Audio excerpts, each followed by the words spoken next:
Centurion Custodian stood in the middle of the castrum, and looked at the orderly rows of tents. In turn, he looked around the tent of the Principia, the waving standard of the two Italian legion, with the image of a boar, and a labarum towering over the Roman banner. Before each battle, the custodian wandered around the camp until sunset, and put his thoughts in order. He surveyed the plain, which was to become a place of battle the next day, recalled past battles, and wondered if he could survive this time. The glare from the fire danced on the failures of the scarred cuirass, and the pannicolias of the custodian. His tired gaze fell on a cleaned legion eagle, and a hastily cast cross, stuck near the banners. He thought that in a few weeks the army had done such a colossal job of strengthening the positions that the Gallic legionaries would not have mastered near Airlet. If earlier from the walls of Rome there was a beautiful view of Ariminum, its surroundings and sown fields, then in recent days the landscape has been transformed. The territory of the castrum for many miles around was forced with tents, and dug with protective ditches. The endless neighing of horses in the paddocks was interspersed with Gallic and Almanic swearing.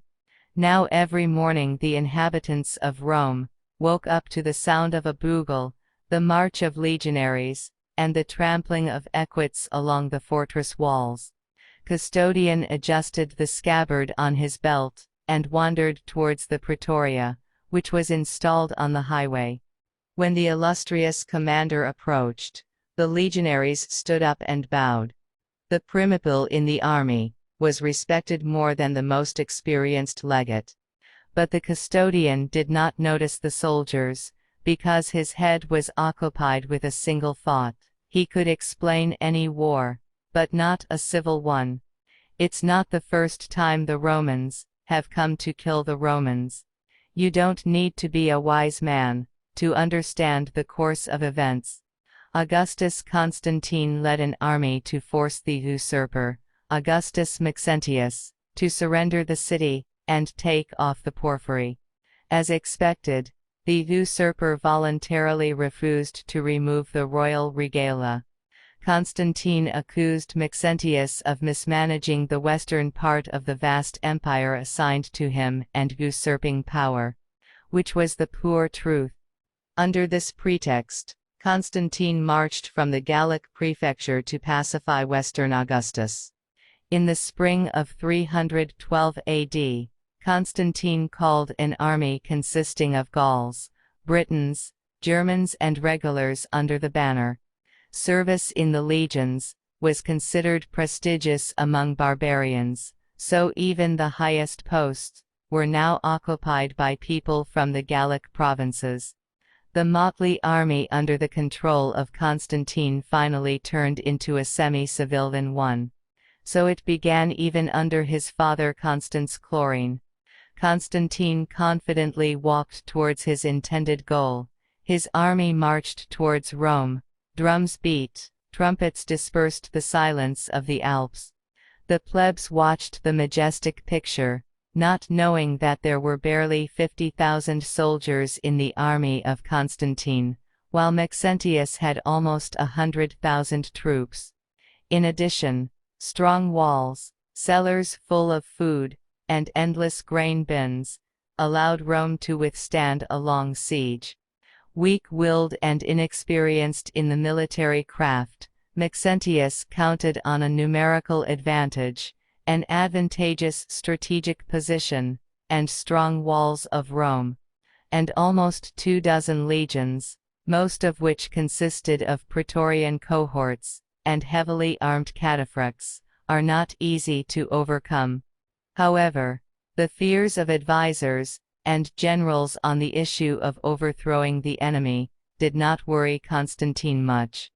He made a decisive, impetuous and incredibly audacious march. Constantine crossed the Alps, as Hannibal once did during the Punic War, and went straight to Rome. The army descended from the mountains, destroyed Suz and went to Turin, where there was a fierce battle with the cataphracts. The army of Maxentius, repeatedly tested in battle, outnumbered the opponent, and armored from head to toe, could not withstand the pressure of Constantine's troops. The Roman Augustus unexpectedly lost, while the Gallic ruler was strengthened by the spirit and rightness of his own actions. Constantine entered Mediolan in triumph, and a few days later carried out another daring maneuver. He crossed the Adige River, and defeated the enemy legions at Verona. The road to Rome has opened. Maxentius was afraid to know the bitterness of defeat again, and no longer stuck his nose out of the city, so as not to engage in open battle. Constantine led the army to the Milvian Bridge spanning the Tiber, and installed an impressive castrum. In response, Maxentius destroyed the bridge. The superstitious and stupid ruler did not yet understand what an advantageous position he had put himself in. Constantine, on the other hand, doomed the army to certain death. The Tiber was behind him, the way to retreat was cut off. Augustus had set up camp on the right bank of the river, and was now waiting for dawn to go into battle. Constantin approached the tent, and heard the echoes of the old song, about the war of Rome and Carthage coming from the outskirts of Castrum. For a legionnaire, this is a topic for the ages. The custodian paused at the entrance to the tent, hummed a tune out of tune, and dived into the opening. Arminius barely had time to close his eyes, when the figure of custodian appeared in the tent. The centurion struck his cuirass with his fist, and bowed to the legate. Venerable Gaius Arminius, all orders and instructions have been fulfilled. Guards, outposts have been set up. Furians have been equipped, the custodian said. Defensive ramparts were strengthened. Protegisms were not put up. There is no possibility of a siege. Custodian, don't you think that if we retreat, we will fall into our own pits? Why did Melkart have so many traps laid? It was the will of Propraetor Domitian, replied Custodian. Opinions vary, but I will ask you, is there at least a small chance that we will survive tomorrow? Do you think Augustus is doing the right thing by marching on Rome? After all, this is blasphemy. I believe that tomorrow a decisive battle will unfold at the bridge, because the Emperor Constantine has already run out of patience. And we have nowhere to retreat. According to the rumors of defectors, ordinary people are tired of the lawlessness of the Praetorians. And if the tangle does not unravel tomorrow, then we have one way to the city walls. Maxentius, I think, the camp near the Tiber also ate bald. The pressure will be strong, I have no doubt about that, but still we have somewhere to retreat. The legionaries secured the guard posts with palisades, prepared tribbles against the Numidians, and cut down a forest of stakes. Each of our soldiers knows the identification marks of pit traps. Their blades are sharpened, the harness is cleaned, the banners are ironed. I give you my word as a legionnaire from the century of Lanciaries. He struck his cuirass again with his fist. The camp was secured by all means, and protected like a virgin in the temple of Vesta.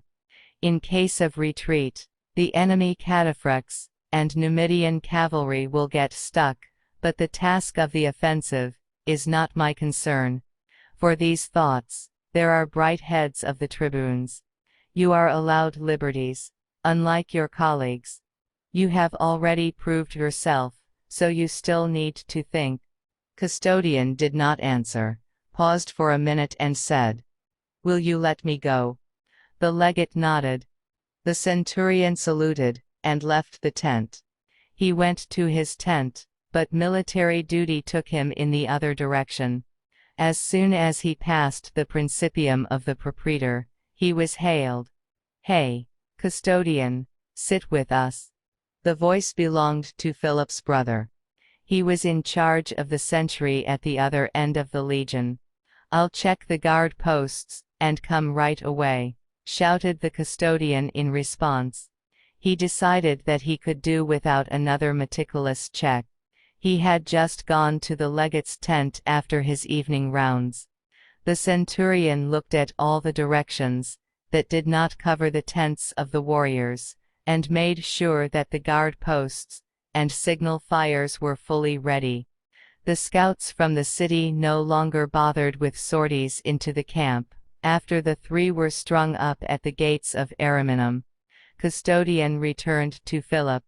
He sat with his basilisk option, and talked about the importance of erecting a defensive rampart like an embankment in Dacia. Two young Greek military leaders were arguing hotly, diluting the conversation with a pascha. Custodian sat down next to him, and interjected into the conversation. "You're too conscientious, Custodian," Philip said with a smile after the argument had subsided. "I don't like that about you. It's the same thing every time. That's why it's time for me to retire, and I'm only a centurion yet." "You're telling the truth, Custodian," said the basilisk. "Arminius who? Legate? And Terentius?" "The tribune of the Laticlavians," said Philip. "Arminius is 35 or so, and Terence is only 26. Do you hear, Custodian? He's old enough to be your son, and he's already a tribune. What's the matter? And I'll tell you, Terentius is the most dishonest man in the whole army. The praetorians of Maxentius will be even more worthy than our weasel Terence." Of course, not the least role was played by his friendship with Propraetor Domitian. They say he adopted him, but I won't lie. There are no questions about the Propraetor itself, although I think one friendship with the leader of the legates was not enough. I'm sure the Parthians are sending Terence gold bags to the Calends. Philip put his hand on the basilisk's shoulder, and said with a smile, "How did you end up in the legion?" "By Hades, Basilisk. I have never met such talkers and schemers. We should save our miserable skins tomorrow, and not guess to whom the Parthians are sending bribes. In general, the Laticlavians are sent from Rome. Terentius is probably on good terms with the Senate. To be honest, I got confused in these stands. The legate appoints someone, the Senate sends someone. What's the use? It's simple. Whoever has the fluff on his balls is not black and he is from the Senate.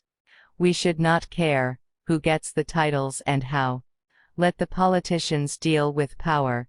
We're going to do the war." "That's right, Philip. And how is power achieved? Is the coming crush near Rome not a desire for domination? Constantine will abolish the tetrarchy and become the sovereign Augustus. How not to think about it, if the life of a military commander is helping another to gain power?" The custodian was thinking about his own, staring at the glare of the fire in fascination. Philip looked at his colleague. They had left the Alps only a few months ago, and they had aged as if 2 decades had passed. Especially the custodian. He looked about 50, although he had turned 37 a couple of months ago. Under the tunic and the scarred shell, a stocky physique was visible. His face, with dark hair braided into a thin pigtail, at the back of his head, bushy eyebrows with gray, and wrinkles on his forehead, which displaced one another, resembled the faces of the best sons of Lacedaemon. The serious gaze looked dispassionately at both the barbarians and the legionnaires. Custodian kept any situation under control, was famous for his slowness, endurance and remarkable intelligence. "I'll go to the tent," said the custodian gloomily. "You two are walking on very thin ice." The basilisk's eyes darted guiltily. "Sit a little longer, and then we'll go together." Custodian waved his hand. I've had enough of talking about power, the hip-width of prostitutes in Gaul, and court intrigues. I'm sure you'll do quite well without me. And you're still the same, Philip said and grabbed the basilisk by the arm. Sit down, let him go. I'll have to put up with you alone. Custodian, how are your fighters? Are there any capable students? The custodian froze in place, and then slowly turned around. There are really talented fighters, and some are even capable of becoming passable lanciaries. They're all with good potential, I'll tell you. After a couple of years, I won't be able to cope with them anymore. What about my find? Philip asked. You mean Valent? You definitely have a great talent for finding bastards and liars. I'm training trackers, not assassins. What do you think I did before the Legion? Philip laughed. Any mercenary is able to become a tracker, it's true, but in the opposite direction this principle does not always work. Custodian ignored Philip's joke. It seems to me that reading treatises is not good for you. You begin to think out of place. The guy has the makings of a leader, but he can't cope with himself yet. Perhaps, among those scum, he is the best fighter. To tell the truth, I don't know how to curb his wild temper. You can't be so stubborn, can you? Aeschylus has probably already trampled the bastard into the dirt for disobedience. Once I dislocated his wrist. However, spanking does not always benefit. Valent may be unbearable, but I have big plans for him. And who is this Aeschylus? Basilisk asked. He's training orphans while we're sitting on our asses here. Valent can only be killed if he does not listen to his older brothers. I don't like your idea, custodian. You are in Licinius territory. And you'll get problems on your head if the emperor finds out about your adventure with Aeschylus. However, your couple should be given credit.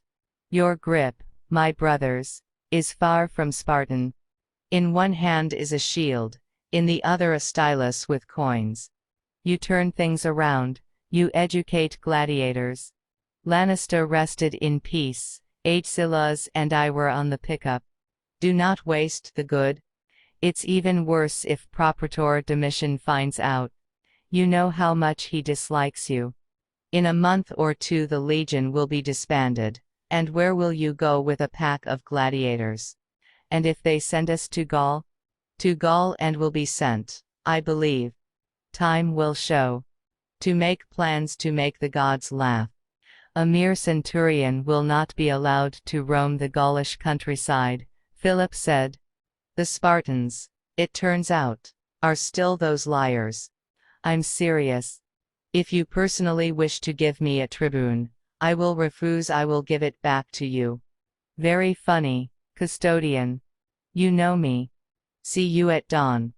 At 5 in the morning, the mournful sound of a trumpet swept over the castrum. There was a terrible commotion in the camp. The soldiers did not hear the orders of the centurions. Legionnaires with sleepy faces wandered from tent to tent, and chewed bread and cheese on the move.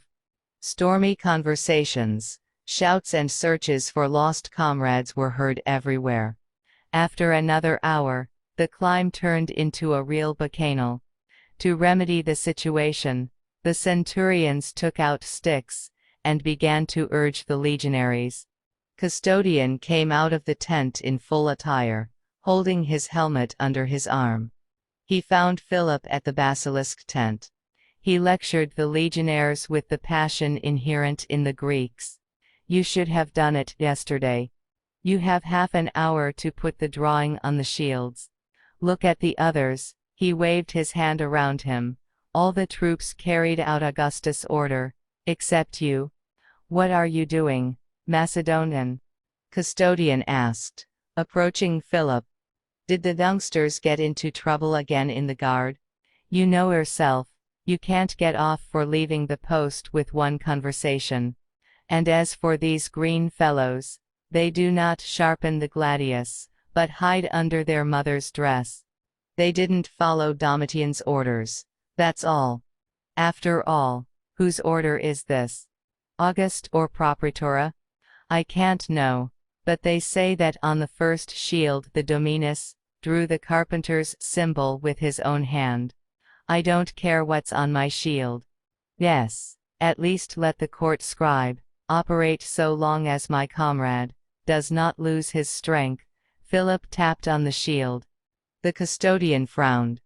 On the eve of the battle, Constantine saw a symbol in the sky, which he attributed to the sign of the Christian God, and gave the order to put it on the shields. All yesterday the Roman camp was gossiping about Augustus' order, but did not dare to disobey. Now a strange letter was emblazoned on the shields of the entire army. Custodian also did not like Augustus' order despite his origin. The centurion worshipped Jupiter and Mithras. And the current policy of conquest of Constantine was a little out of step with his urges to Christian virtue. Does Augustus openly patronize Christians already? What is allowed to Jupiter is not allowed to the bull, my friend. Philip patted his brother on the shoulder. He doesn't give a damn about all the gods and satyrs put together. He is trying to win the favor of the people. Let's go get something to eat. I don't want to die on an empty stomach. They entered the tent, where the basilisk was sitting and gnawing crackers. When the companions appeared, he jumped up and greeted them. How was the night? Basilisk asked. Was anyone asleep? I can't wait for the damn pipe to break, and I'll get at least one morning's sleep, Philip grumbled. Obsequious Vesta deprived me of sleep before the battle, too, the basilisk drawled. Domitian said we have an hour, Philip said. Then we go to the agreed place. The custodian hurriedly sat down at the rough-hewn table. Philip crouched next to the basilisk, and stared in fascination at the crackers, so deftly flying into the mouth of the option. Don't lean so hard, otherwise shortness of breath will appear at the most inopportune moment, said the custodian. Where's Maxentius? Still in town? Unknown. There won't be a siege, apparently, the basilisk said. This would-be ruler destroyed the bridge, and then discovered that the army could not fly, and he had to raise as many as 2 legions to build at least some semblance of a pontoon. Terentius said that Maxentius was moving with an army to the pontoon crossing at the Tiber. Many people think that our Augustus was stupid, believing in the carpenter on the cross. And I'll tell you that Maxentius has gone completely mad. Philip nervously tapped his fingers. Not figuratively, but in fact. A defector from the city told about the follies of August the Dunkster.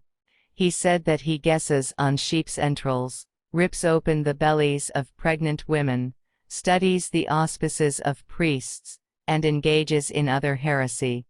Who will the great gods give preference to? In my opinion, everything is obvious here. In general, all rulers do this before a battle, custodian objected. But a cat sewn into the stomach won't predict the outcome of the battle, will you agree? If I were Maxentius, I would be sitting in Rome. Why give battle? Presumptuous fool. Thousands of people from both sides hold a similar opinion, but Maxentius seems to have been bewitched. There are rumors that the Sibyls predicted a miracle for him at the walls of the city on his birthday, saying that the enemy of Rome would be killed. So he's withdrawing troops. A bugle sounded, announcing a general gathering. All 3 turned in the direction of the sounds, and silently walked out to the line of tents. The camp was a mess on the verge of chaos. Philip and Basilisk went in one direction, and Custodian towards the right flank, where his sentry was located, consisting mainly of Hastati and experienced principalists. There were 60 centurions in the legion, and only Custodian was promoted to centurion of the first spear for outstanding services.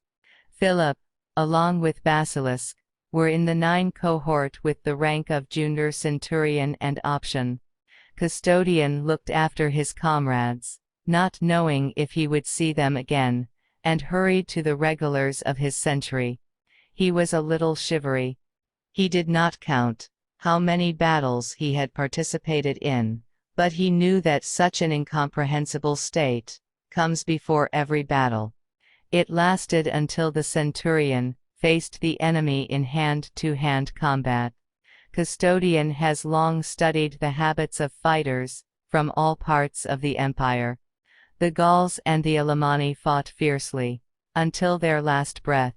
The Greeks were cautious. The Birdheads could only fight in their native territories. Skilled horsemen, Persians and Parthians on earth, turned into stupid infantry. He remembered the Helvetians, Belgians and Picts as fighters with an iron heart, for even a Phidippid would envy such endurance. One way or another, everyone fell into the arms of the Custodian's sword. At such moments, the centurion, intoxicated by the battle, forgot about his fears. 2 hours later, the foot army, commanded by Propraetor Domitian, was located opposite the enemy army on the right bank. Maxentius placed the poorly trained Italian recruits and Praetorians in the center, and placed the cavalry of cataphracts and Moorish in white cloaks on the flanks.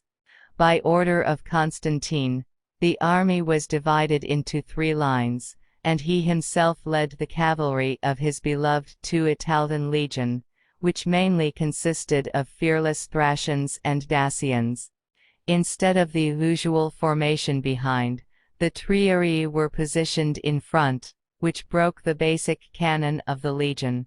On the way to Rome, Augustus regained strength in Turin, and other cities of northern Italy, replenished the ranks with fresh soldiers in Mediolan.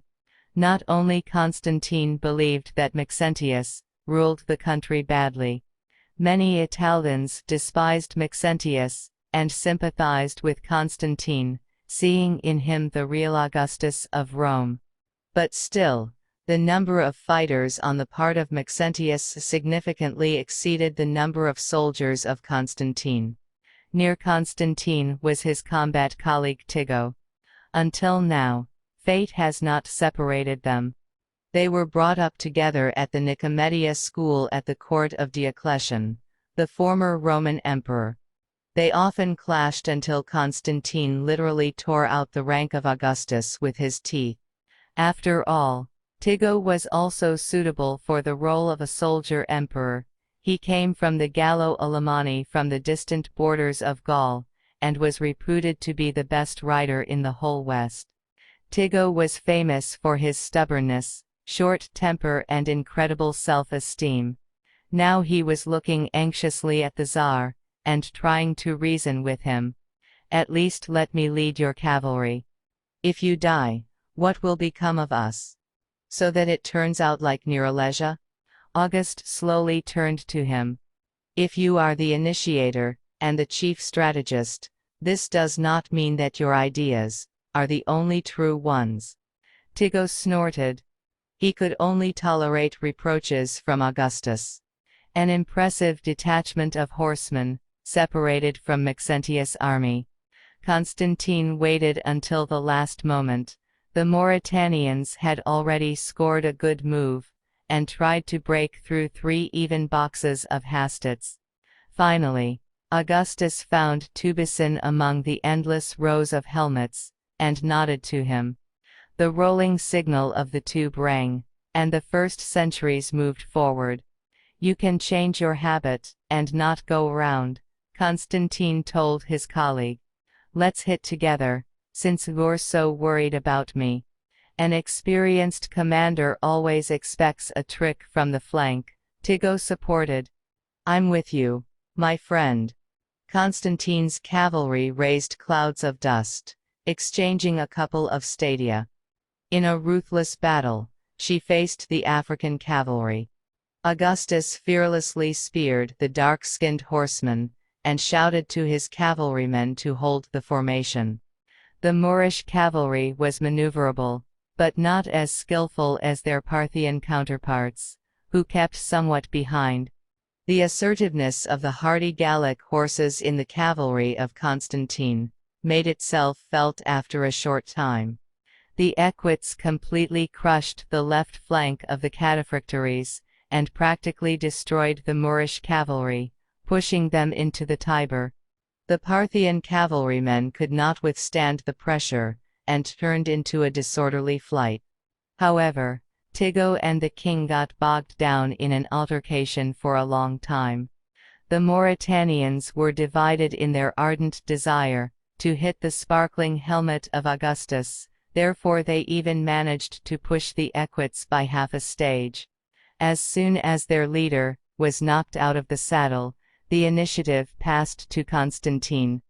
If the cavalrymen of August were doing with varying success, the infantry experienced some difficulties.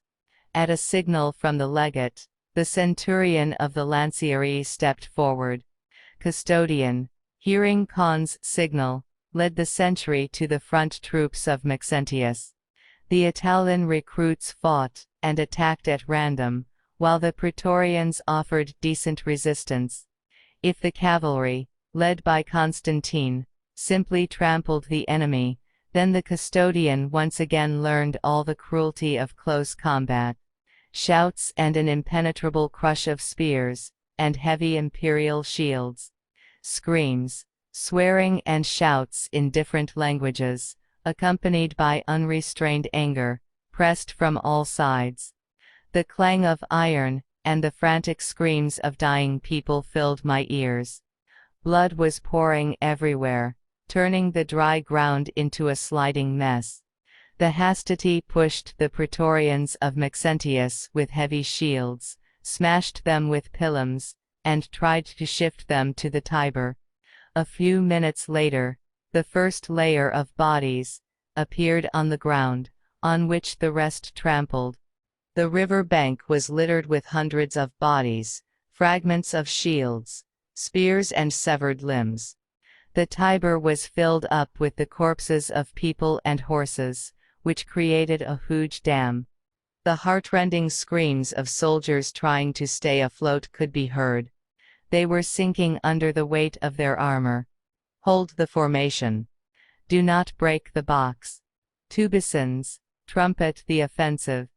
The Propraetor ordered. The screams turned into screams and hysterical tears. The shafts of banners and standards broke, collapsed to the ground, and were stained with blood. People fell with split skulls and cracked ribs. For the custodian, such a picture was familiar. He took off part of the head of a very young guy, and managed to think that he had been in worse scrapes. The centurion even admitted that the Alemanni were much better fighters, despite the lack of order of battle. Elite cohorts of Praetorians? Our boxes are quicker. Custodian pushed 2 people into the water, and kicked a sluggish legionnaire of his century.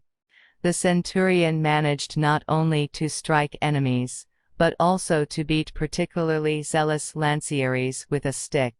Hold the line. Custodian shouted and blew his whistle. His century had already reached the ruined bridge over the Tiber. The battle-hardened legionaries and auxiliaries of Constantine pressed the center of Maxentius' soldiers. The legionaries who left Rome, as if they did not want to fight.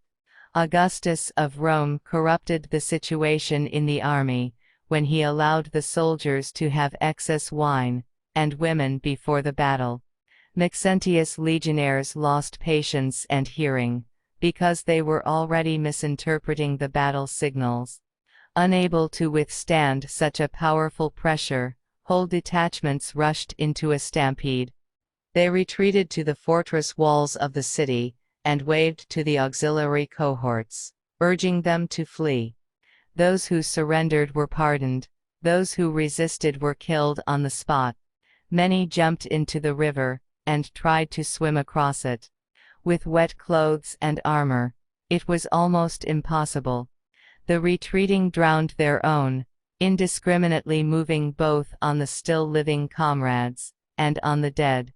More than half of all the fallen soldiers on both sides found their deaths in the waters of the Tiber. Constantin looked around his own formation and a couple of neighboring centuries. The favorable situation contributed to the attack on the enemy along the coast. Constantin's hands were tied, for the legate's bugler was silent. As soon as the centurion thought about the lack of will of his superiors, the hull of Busina swept by. Now the custodian, losing the privilege of the primipile, slowly marched the legion after the retreating. "Go ahead."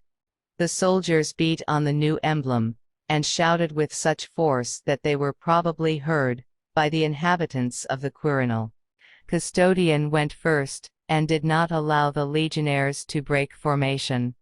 An unusual picture opened up to their eyes. In the river on the opposite bank, Augustus Maxentius glittered with golden armor.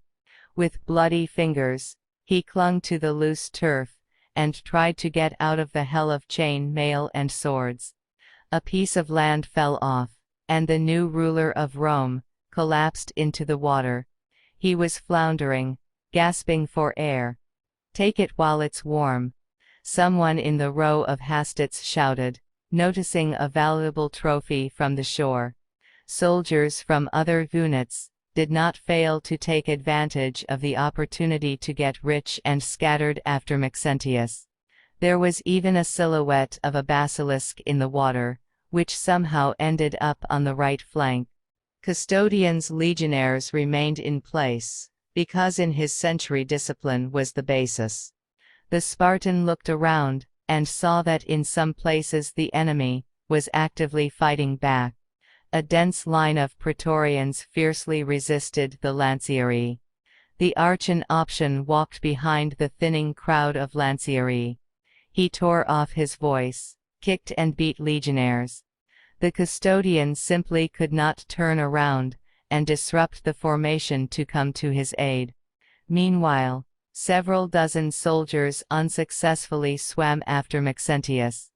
The legionaries did not even take off their vestments, thoughtlessly giving themselves up to be torn to pieces by the waters of the Tiber. Constantin saw that many were drowning in this crazy swim. "Stop!" the centurion shouted to the soldiers. "Leave him alone." This was a reasonable order, because Maxentius himself could no longer swim, and was slowly hiding under the water. A couple of minutes later, the Tiber took away from Constantine the right to publicly execute the usurper. "Our Dominus is dead," a legionnaire on the other bank shouted.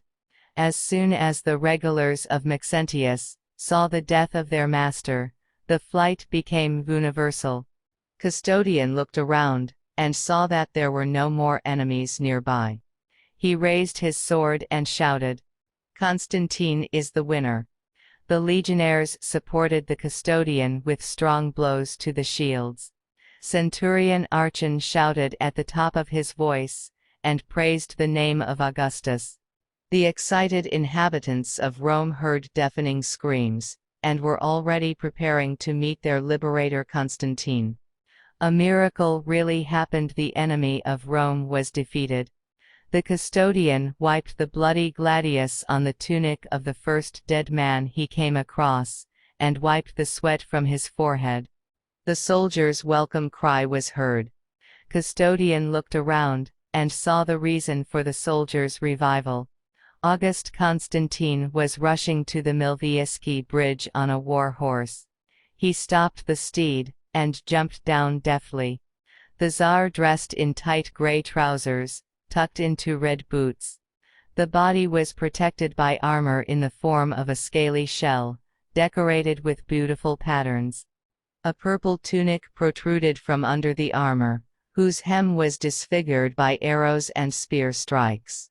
Constantine threw a sagian over his shoulders, fastened with a gold buckle. The hands were protected by panniclias, minted in the Oriental style. Constantine still hasn't taken off his battle helmet, although he liked to show off his sybaritic stem. The rich decoration of the king was covered with blood from head to toe. Custodian always wondered how Constantine came out alive from battles with such a flashy outfit. August reached the cliff strewn with bodies, and looked at the horse corpses in the water. Where did he drown? Here, my king. The legionary pointed to a cluster of floating horses. Constantine surveyed the Tiber with the intense gaze inherited from Constantius Chlorus, and said imperiously, "Take out the body and decapitate it. Put the head on a pilum, and bring it to the palace. Feed the body to the dogs." Augustus turned to Custodian. The commander realized that the task of catching the body of Maxentius fell on his sentry. He crossed eyes with the king, and respectfully bowed his head. Constantine climbed onto the horse, which had 2 gaping cuts on its side, and beat off the mud from his boots. Then he moved his massive jaw, hit the horse, and set off at a gallop for hundreds of dead. The soldiers silently escorted the Tsar, and then looked at the strict custodian. "Did you hear the order? Do it. Bring the corpse to me first, in case you catch a patrician from the horsemen instead of August." Legionnaires with sour faces took off their haematolorics and walked to the cliff. Soldiers from other units jokingly exchanged punches, but the cry of the tribune Terence, so similar to the howling of a hyena, calmed them down. Custodian took off his helmet, stroked the ostrich plume feathers and whispered, "The gods favor me. I'm alive again."